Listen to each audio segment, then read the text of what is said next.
सदगुरु कबीर साहब अध्यात्म में कदम रखने के पहले ये बताना चाहते हैं कि हमारा व्यवहारिक जीवन कैसा हो। हम अध्यात्म की ऊंची ऊंची बातें जानकारी रख लेते हैं, लेकिन हमारा जब व्यवहार ही ठीक ठाक नहीं है तो हम उस ऊंचाई पर नहीं पहुंच सकते। व्यवहार ही उस अध्यात्म की सीढ़ी पर जाने का पहला कदम है। पूज्यवर गुरुदेव जी कहा करते थे, जिसका व्यवहार सुधर गया, जिसका व्यवहार और स्वभाव सुधर गया, समझिए उसका परमार्थ सध गया। परमार्थ और कुछ करने की जरूरत नहीं है। जो कुछ भी करना होता है हमको व्यवहार में करना होता है। जो कुछ भी हम ज्ञान ग्रहण कर रहे हैं, जो कुछ भी हम सुन रहे हैं, वो किस लिए है? घर परिवार में जितने भी हमारे सगे संबंधी हैं, जिसके हम संपर्क में रहते हैं, हम उनके साथ कैसे रहें, उनके साथ कैसा व्यवहार करें। धर्म क्या है? आजकल धर्म की बहुत परिभाषाएं होती है, लेकिन धर्म क्या है? जो हम चाहते हैं दूसरे लोग हमारे साथ सुंदर बर्ताव करें, सुंदर वाणी का प्रयोग करें, वही हम दूसरे के प्रति करने लग जाएं। एक दूसरे का ख्याल रखें, एक दूसरे के जो प्रतिकूलता है, जो मुश्किलें हैं, उसको दूर करने का अगर हम प्रयास करते हैं तो हम असली धर्म कर रहे हैं। दूसरे की हित की अगर हम चिंता कर रहे हैं तो हम धर्म कर रहे हैं। और धर्म की बहुत व्याख्याएं होती है, लेकिन असली धर्म यही है, एक दूसरे की सहयोग की भावना रखना। और एक दूसरे का सहयोग की भावना कैसे रख सकते हैं? जब दूसरे की हित की भावना रखेंगे, दूसरों को कैसे हम सुखी पहुंचाएं, दूसरों के किसी प्रकार की कोई कष्ट न हो, ऐसी अगर हम भावना रखते हैं और वैसा व्यवहार करते हैं तो समझिए हम पद के धार्मिक हैं। और उसके लिए चाहे पूजा पाठ करें या ना करें, कोई मंदिर में जाएं या न जाएं, लेकिन हमारा अगर व्यवहार सधा हुआ है, व्यवहार सुधरा हुआ है, तो हम असली धर्म कर रहे हैं, असली परमार्थ का काम कर रहे हैं। यही तो करना ही होता है। कल हम पूज्य साहब जी से सुन ही रहे थे कि सदगुरु कबीर की साखी, एक साधे सब साधिया, सब साधे एक जाए। जैसे हम मन को अगर हम साध लेते हैं तो समझिए सब सधा हुआ है, और हमारा मन ही फैला हुआ है, प्रपंच में फैला हुआ है, और मन में बहुत सी कामनाएं भरी हुई है, तो हम शांति से नहीं रह सकते। हम चाहते हैं कि हम शांति से रहें। हर कोई चाहता है, प्राणी मात्र चाहता है, मनुष्य मात्र चाहता है सुख और शांति से उसका जीवन गुजरे। लेकिन जब ज्ञान नहीं होता है, समझ नहीं होती है जीवन में, तो वही दुख में परिवर्तन हो जाता है। कुछ लोग सदगुरु कबीर साहब के पास ऐसे ही मिलने के लिए आए, और वो कौन थे? उनके पक्के भगत थे, बहुत पहले से सदगुरु कबीर से जुड़े हुए थे। और जुड़े हुए के नाते जब जीवन में कुछ बाधाएं आती है, मन में कुछ शंकाएं होती है, तो अपने पूज्य गुरु संतों से ये समाधान पूछते हैं, सज्जनों से पूछते हैं, जो मुखिया है, जो जानकार है उस दिशा में, उनसे उनकी राय पूछते हैं।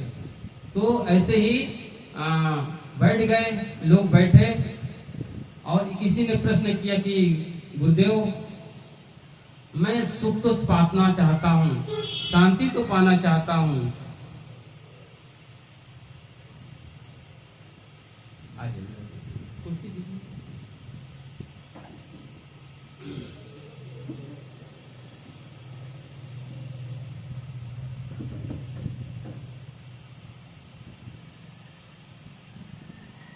लेकिन जीवन में मुझे शांति नहीं मिलती है, सुख नहीं मिलता है।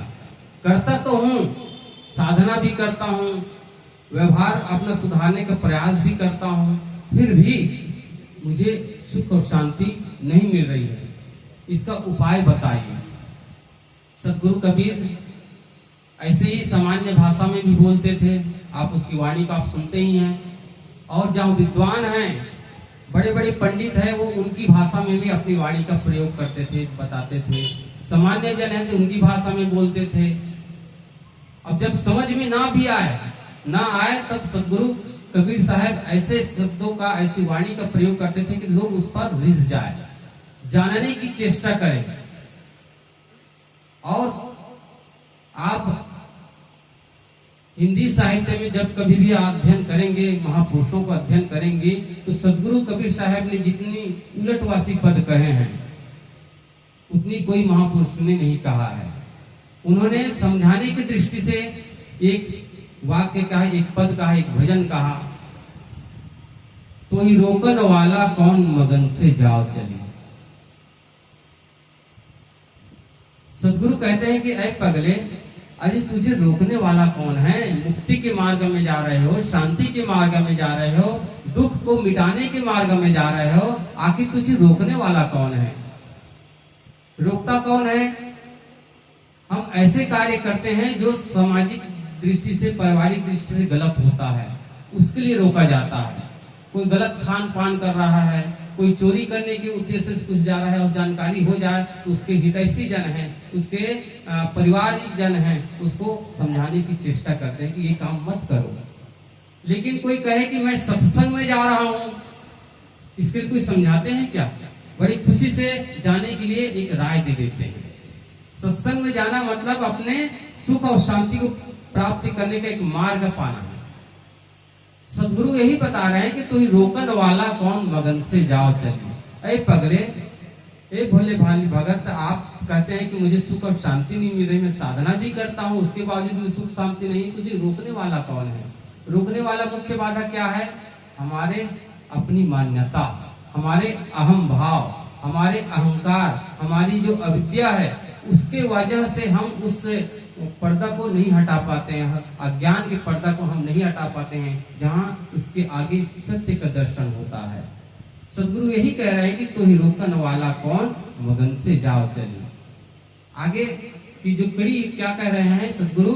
चिमटी चाली सासुरे नौमन काजल लगाए और हाथी वाकी गोद में ऊँट लिए लटकाए। ये बुझुअल है कि नहीं? लटवासी है। लोगों ने सुना तो उसके कान खड़े हो गए, सदगुरु क्या कहना चाह रहे हैं? जिज्ञासु ने कहा, गुरुदेव इसका आप मतलब बताइए, हम लोगों को कुछ समझ आया ही नहीं। सदगुरु ने कहा, चिमटी चाली शास्त्र। चिमटी कौन है? हमारी जो मनोवृत्ति है, मन में हम अनेक कामना लेकर के चलते हैं, बहुत सी जानकारी हो जाती है और उस जानकारी को लेकर हम किसी के पास जाते हैं तो हमारे पास वो ज्ञान रहता है, वो जानकारी रहती है, और सामने वाले जो बातें कह रहे हैं तो मन में द्वंद्व चलता है, तर्क वितर्क चलता है। ये कैसे कह रहे हैं, ये कैसे कह रहे हैं, ये तो ऐसा होना चाहिए, मैंने तो ऐसे पढ़ा है, मैंने तो ऐसे अभी तक ऐसा सीखा है, मैंने तो ऐसे अनुभव किया है। जो सही ज्ञान हमको लेना चाहिए उस समय हम पूरा रह जाते हैं, क्योंकि उस तर्क वितर्क में ही हमारा मन उलझ जाता है। जो बातें बताई जा रही है उसको हम ठीक से एकाग्र मन से सुन भी नहीं पाते हैं। सदगुरु यही कह रहे हैं, चिमटी चाली सासुरे नौमन काजल लगाए। बहुत भारी, बहुत मान्यता और जानकारी को लेकर के हम सब चलते हैं। हम सब किसी पवित्र मंदिर में हम जाते हैं तो क्या करते हैं? शुरुआत में जूते चप्पल हम बाहर रख देते हैं। ऐसे हम कहीं भी जाए सीखने के उद्देश्य से, जानने के उद्देश्य से, तो सबसे पहले हमारे जीवन में विनम्रता आनी चाहिए। अगर विनम्रता नहीं है तो हम कुछ सीख ही नहीं सकते हैं। पानी बह रहा है नल के द्वारा, नल में अगर हम पानी पीना चाहेंगे तो हमको दोनों हाथों को नीचे रखना पड़ेगा, सिर झुकाना पड़ेगा, तभी हम पानी ग्रहण कर सकते हैं, अपनी प्यास को बुझा सकते हैं। ऐसे अगर हम ज्ञान प्राप्त करना चाहेंगे तो किसी जानकार के सामने, ज्ञानी पुरुष के सामने हमको नतमस्तक होना पड़ेगा।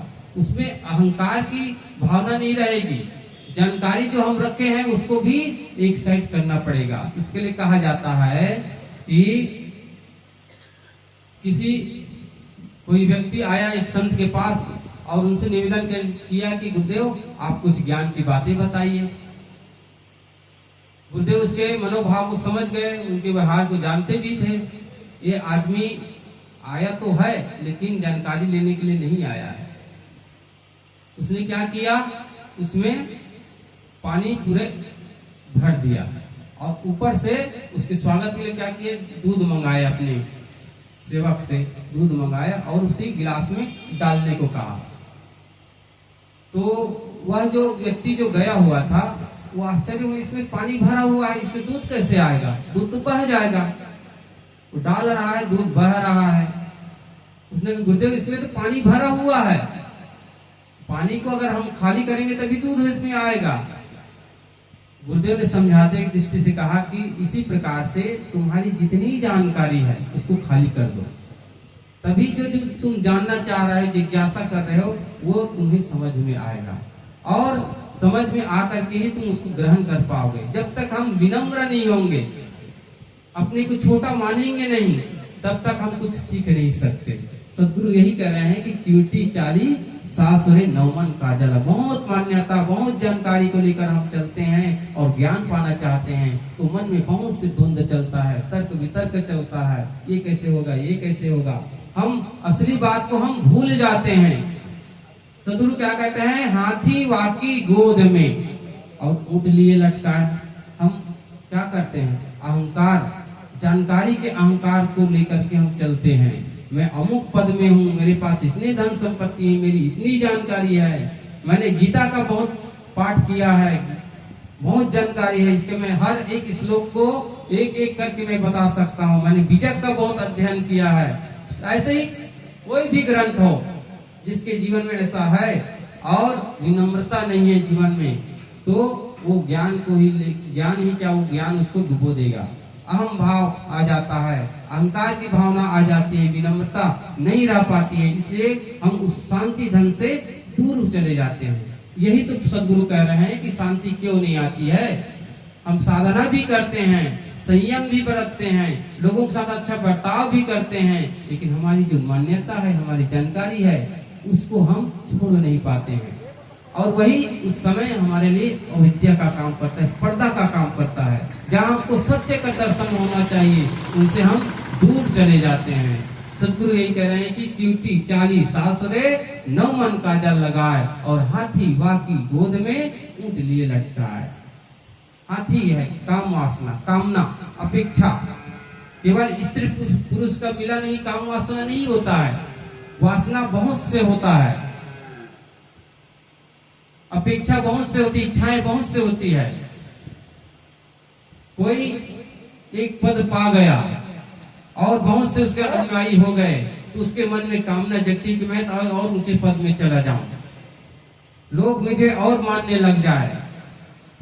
जिसके पास धन संपत्ति है उसी में वो संतोष नहीं रहता है और उसको विस्तार करने में लगा रहता है।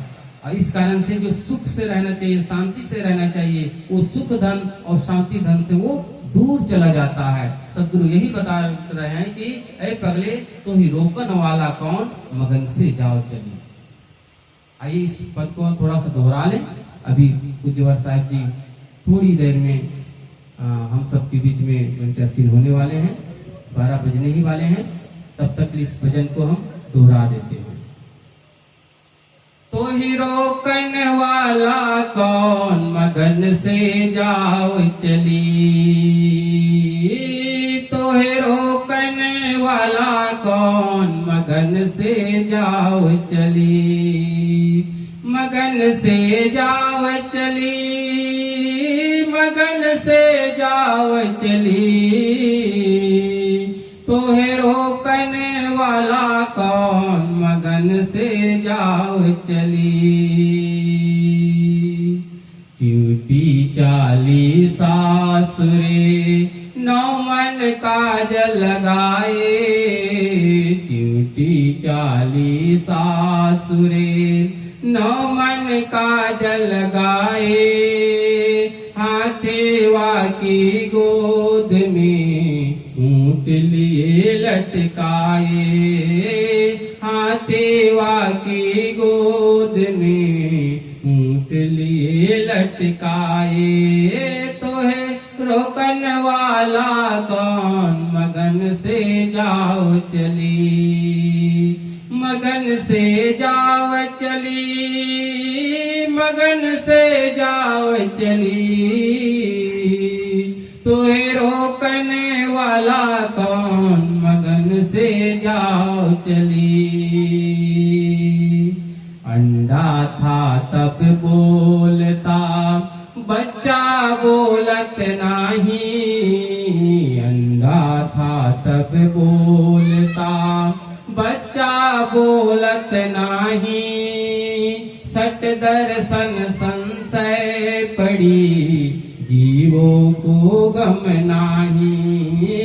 सट दर्शन संशय पड़ी, जीवों को गम नाही। तुहे रोकने वाला कौन, मगन से जाओ चली, मगन से जाओ चली, मगन से जाओ चली।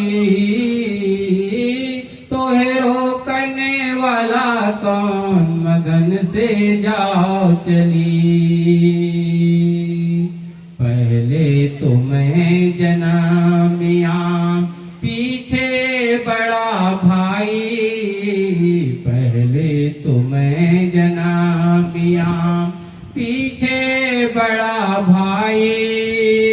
धूमधाम से बाबा जन्मे, पीछे मोरी माई। हाँ, धूमधाम से बाबा जन्मे, पीछे मोरे माई। तुहे रोकने वाला कौन, मगन से जाओ चली, मगन से जाओ चली, मगन से जाओ चली। तुहे रोकने वाला कौन, मगन से जाओ चली। पहले दही जमाइए, पीछे दुहिए गाए, पहले दही जमाइए, पीछे दुहिए गाए। बछड़ावा की पेट में, माखन हाट बिकाए, बछड़ावा की पेट में, माखन हाट दिखाए। तोहे रोकन वाला कौन, मगन से जाओ चली, मगन से जाओ चली, मगन से जाओ चली। तोहे रोकने वाला कौन, मगन से जाओ चली। कहे कबीर सुनो भाई साधो, यह पद को अर्थाओ। कहे कबीर सुनो भाई साधो, यह पद को अर्थाओ। यह पद पर जो गाए बिचारे, मोक्ष पद को पाओ। वह पद को जो गाए विचार, मोक्ष पद को पाओ। तो रोकन वाला कौन, मगन से जाओ चली, मगन से जाओ चली, मगन से जाओ चली। तो रोकने वाला कौन, मगन से जाओ चली। तो रोकन वाला कौन, मगन से जाओ चली। बोलिए सद्गुरु देव की जय।